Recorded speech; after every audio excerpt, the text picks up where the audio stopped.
Il nous faut comprendre l'enseignement de la parole et ainsi grandir en Christ.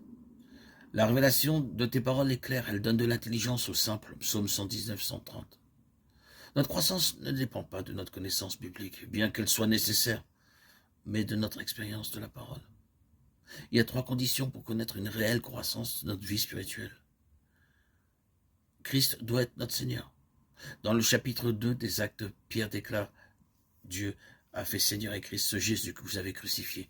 Acte 2, 36. Dieu a établi son Fils Seigneur, et ce que Dieu a fait dans le ciel, nous devons aussi le faire en nous, à savoir établir Christ, le Fils de Dieu, dans notre cœur comme notre Seigneur, afin de lui donner le soin de gouverner et conduire notre vie. La vie éternelle qui nous a été accordée lors de la nouvelle naissance n'est pas pour nous, mais pour Dieu aussi. Cette vie agira et travaillera en nous, que dans l'unique but de satisfaire Dieu et réaliser son plan. Tout cela implique que cette vie soit libre en nous. Elle ne peut l'être que si Christ est Seigneur. C'est la première condition, mais elle est fondamentale.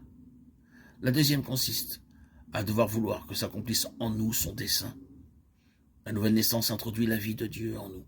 Mais notre ressemblance à Christ, qui est son dessein, ne se réalise que si nous le voulons et le désirons, car le Saint-Esprit ne travaillera pas en nous en dépit de nous. Cette œuvre intérieure du Saint-Esprit pour nous rendre conformes à Christ se réalise en étant un avec Christ dans sa volonté. C'est chaque jour que nous devons aller à lui, avec l'ardent désir d'être sa possession et lui permettre d'atteindre le but glorieux pour lequel il nous a sauvés. Disons-lui, je viens à toi, ô Dieu, pour faire ta volonté.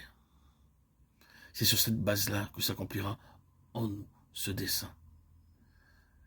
Car ceux qu'il a connus d'avance, il les a aussi prédestinés à être semblables à l'image de son Fils.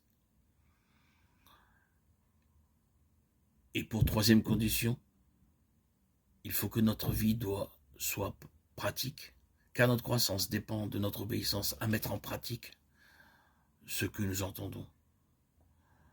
Nous devons consacrer chaque matin du temps à la lecture de la parole de Dieu. Nos journées doivent commencer à genoux et se terminer à genoux. Il est nécessaire de lire toute la parole de Dieu et non pas quelques passages dans différents livres.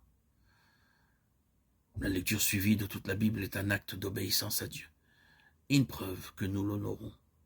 Il nous faut apprendre à dépendre du Saint-Esprit afin qu'il nous fasse comprendre ce que nous lisons.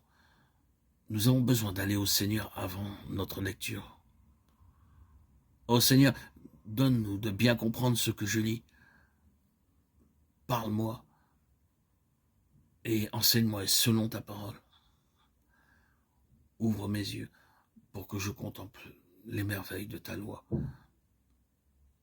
Psaume 119, 18.